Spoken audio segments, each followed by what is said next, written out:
gurraaloti gurree gurraangalu gurraacha gurraaloti Bayaya ya ilmanaya ila filamen tokkomu ayya ya bayaya ya Otomaatii Oromoo Show YouTube channel katatan bakkoota jirtan hundumaatti nagaan keenya isinaa qaqqabu jecha yoo yaadofne harka fuune ashama akkam jirtu biyyoota keessaa biyyoota alaa teessanii kan nu daawwattan hundaa fi maatii YouTube kana katatan hundi guddaa galatoomaa isiniin jennaan waliin dhaabbachuu keessaniif yaada keessan koomentiidhaa fi bakkoota adda addaa share gochuudhaan nu bukkee kan dhaabbachaa jirtan guddaa galatoomaa isiniin jennaan harka keessaniin bula oftaa jiraadha isiniin jennaan kuno arrammoo namooti aaraan daawwattoota keenya ta'uuf nu hordoftoota keenya ta'uu barbaadan daawwannaa gaarii isiniif ta'u nu waliin turaa jennaan yoo isinitti tole share like subscribe gochuun nu faana dhaabbadha wantoota babal'aa fi qaqqabannee dhufnee raannesni waliin turuu barbaadan immoo komentii jalatti nu barreessaa ergaa qabdan hundumaa karaa YouTube keenya jalaan seentanii raatanii komentiidhaan nu qaqqabsiisuu dandeessu wantoota qabachuun nuuf malu yookaan irratti dubbachuu barbaachisu hundumaa immoo nu waliin turaa nuuf barreessaa nuuf wajjin dhaabbadha share godha hiriyoota keessanii fi hiruudhaan dabarsuu fi diidan kallatti hundumaan akka isaan dhaggeeffatan akka isaan hordoftoota keenya ta'anii afeerraa akka gootanii fi kabajaadhaan isin jenna baay'ee isin jaallanna baay'ee isin wajjin dhaabbanna nu waliin dhaabbadhaan nu jabeessa nu waliif sinnuuf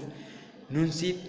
isinii waliin jirra nu waliin jirtu nu waliin dhaabbadhaa jabaanni aadaa keenya eenyummaa keenya addunyaa gaanfa Afrikaa fi osoo hin taane addunyaa hardiilee torban irra jiranitti itti beeksisuuf afaanii fi aadaa keenya guddisuuf kunoo dhaabbatee jira Oromoo YouTube channel kanaaf hordoftoota keenya qopheessee kan isiniif dhiyeesse ana jeneraalitichi keessan Iyyaasuu Abarraa ka jedhamu yoo ta'u kanaaf arrammoo kunoo isinii waliin kan turru Hacaaluuf Caalaa sirba bareedduu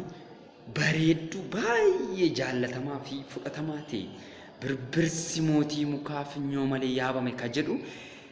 kan inni yeroo dhiyoo bara 2021 keessa gadhiise isin afeeree raadhee isarratti anirranchiisu gosaa'ee aame aamus atirranchiistu gosaa'ee aamte aamtus anirranchiisu gosaa'ee aame aamus atirranchiistu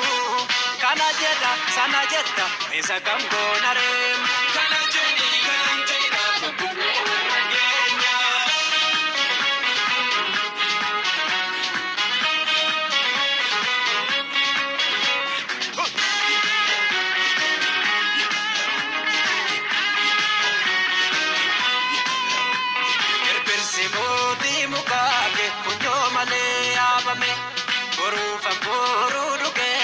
aduuf korraan waadame dhangan gondarii gamaare jufaa garraa tolchame turreen gootaanuuf qabuun irkuun nyaatu dhaloonni kume turreen gootaanuuf qabuun irkuun nyaatu dhaloonni kume gurraalee mareen irra deddeebisa akka maraa funyo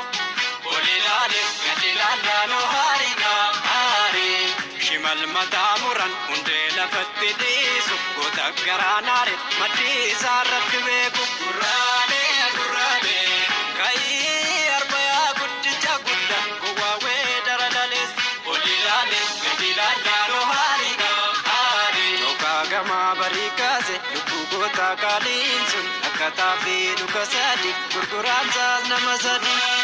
gurraalee qabannaa lobsu yaale oliilaale gadi laallaaloo baariidha bariin kun biyya gootaati goota shii kukkuttuu diina goota shii kukkuttuu shira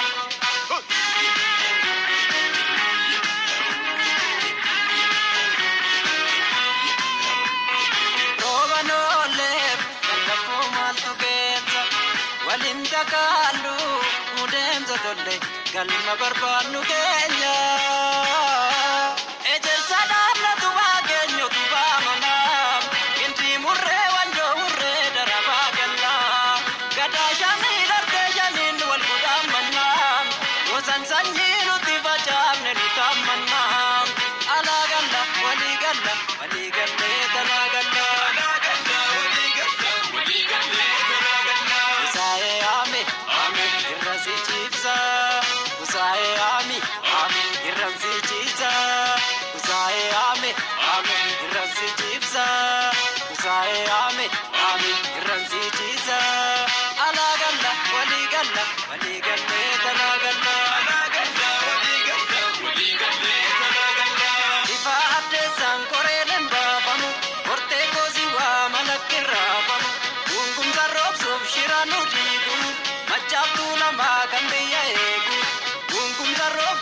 shira gandaani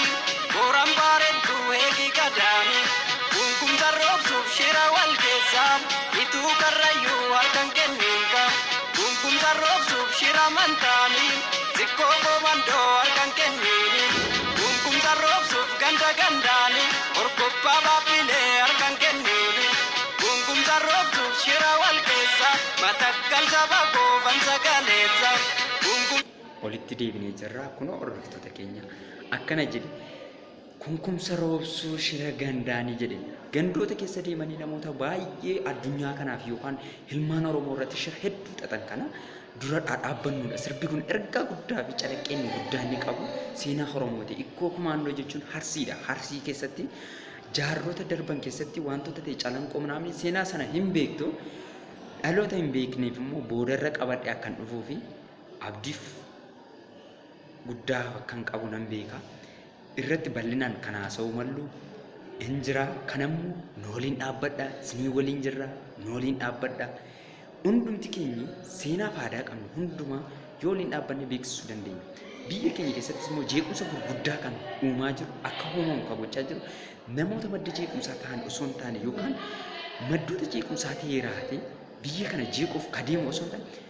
namoota madda jeequmsa kana hambisuu yookaan jeequmsa kana akka hin taane badii kana biyya kanarra oolchuu ka danda'an callisuu isaaniiti biyya kan rakkoo guddaa keessa galchaa jiru jechuudha. Kanaaf biyya keenya kana rakkinarra oolchuudhaaf yoo waliin taane yoo waliin dhaabbanne qofa.